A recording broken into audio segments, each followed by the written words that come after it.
How long have you been planning, talking, spreading your ideas around to people, and simply just thinking about starting a business?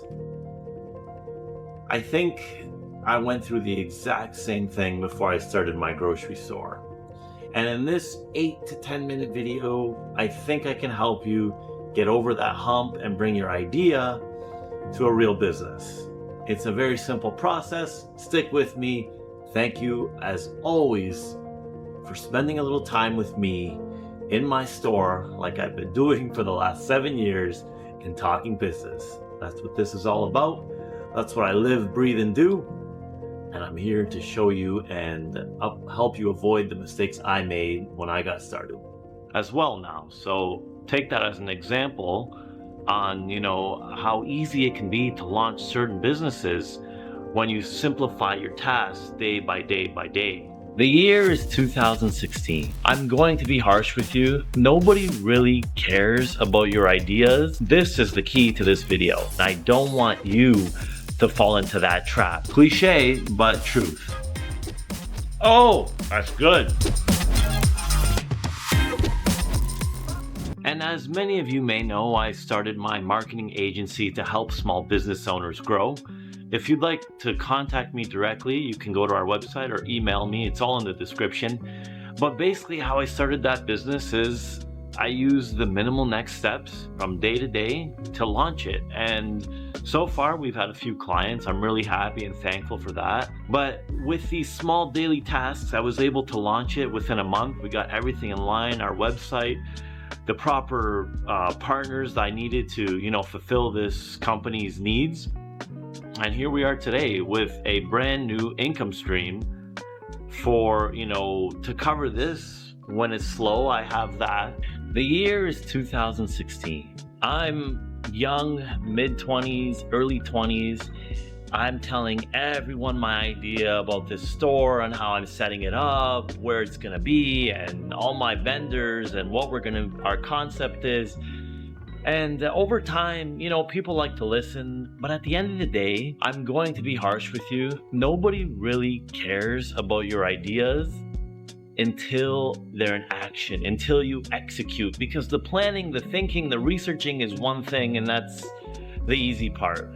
The execution is what separates the entrepreneurs from the wantrepreneurs. So I was sitting around tables telling everyone my ideas, but that doesn't do anything. That is good feedback, but it doesn't set up your business.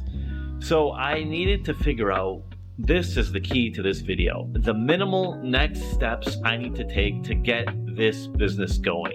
Because people spend years planning, thinking, deciding, spreading their ideas around and never do a thing about it. And I don't want you to fall into that trap, that revolving door of ideas, and you never do a thing, but stay at a job that you're not interested anymore.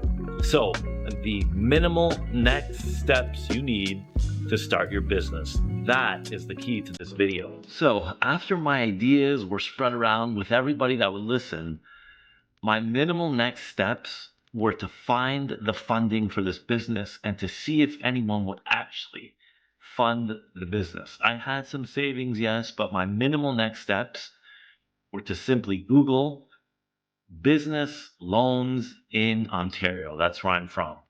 And that came up with 300 to 500 searches or relative, results. And my job was to narrow those to 3 plus a local bank to see who could offer me the best rate or who would even deal with me in general. So it's a day-to-day task that you need to complete the minimal next steps to get your business running. You can think, you can plan, but until you start doing your actual minimal next steps, you're not going to get anywhere. That's the harsh reality that took me years to figure out. And your minimal next steps could be, maybe you don't need the funding.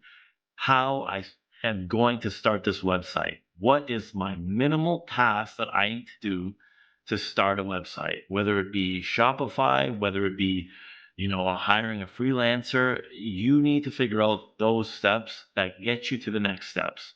Because you will run in circles, and I've seen people do this where they talk for months, and even just the conversation, we're having with them, they could have actually just registered their business and got started. But people like to talk, but they don't want to actually do and walk the walk. Cliche, but truth. You know what one of my minimal next steps was when I got this business going? Was to find someone who could wholesale bananas to me because that was the top seller. So my daily task said find banana wholesaler. Yeah, you can buy them from anybody, but you want someone who has a good price. So that was part of my other daily task. Compare and contrast banana wholesalers. Oh, that's good. So the beauty with the minimal next steps theory is once you start with 1, 2, and 3 steps, the ball just starts rolling and you build this momentum that, you know what, I started it actually. Now all I have to do is do these small little tasks daily to start rolling into bigger things. For me, it snowballed into Googling those funding programs, those business loans programs, into researching where I wanted my store, contacting real estate agents to find a space with me. And then the ball got rolling where I began filling out my business plan and my future projections in revenue. And slowly, day by day, I had more little tasks to do. And when you end up getting really into it, time just starts flying. And honestly, you're at your grand opening before you'd ever really believe it. Instead of the talking, those minimal next steps get you to opening your first business. What I found over the years is big goals just don't motivate me the way small, quantifiable goals will. For example, like if I say, oh, I want to double our revenue in a year, that doesn't motivate me to get to that goal as much as, next week I want to be able to do $2,000 in sales every single day consistently without missing the mark on each day. That pushes me to make sure the store is fully stocked for that week. It pushes me to make sure I ordered everything I need for that week. I contacted every supplier that I need to make sure our store is well stocked, and it makes me work where I'm stocking everything as it goes lower, and Felicia's greeting customers and everything. So those small goals will get you to your first business faster than a big goal that just says, I'm going to open a business next summer. Okay, but what does that mean to you? How many steps need to be broken down from that big goal so you can actually start taking action on every single one of those small goals? And that was my biggest problem too. I just told people I'm opening a store, I'm opening a store, I'm opening a store, but what does that actually mean? Where's the store? How many people are working there? When will you do it? How will you do it? And where will it be? Our small goals broken down from the main one. But it's more exciting to talk about the big goals and the big things you're doing rather than, oh, tonight I'm going to start my business plan. Or tonight I'm making a call to my local bank to see who I have to speak with to get the proper funding in place. So those small goals are much more boring and not exciting, but those are the ones that get you to your first business. Basically, this video is just to let you know to break down those big goals into small daily steps that get you to those big goals, that get you to your grand opening day, that launch your first, Shopify website. Break down those goals into small, simple steps. And that's really only the way that I've seen people succeed. Anytime I've heard people tell me, their big dreams and goals, years go by and I never see them do it. It's the people that tell me, oh, I have to register my business tomorrow. I have to, look at spaces tomorrow. Those are the people that are taking the small, boring steps and they end up getting to their goals. So it's just based on my life experience, on what I've seen personally with myself and with other entrepreneurs who've actually made their goals come true.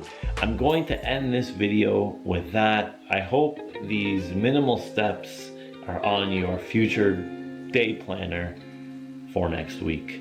And let me know how the progress is going. I'd love to hear it. Have a great night.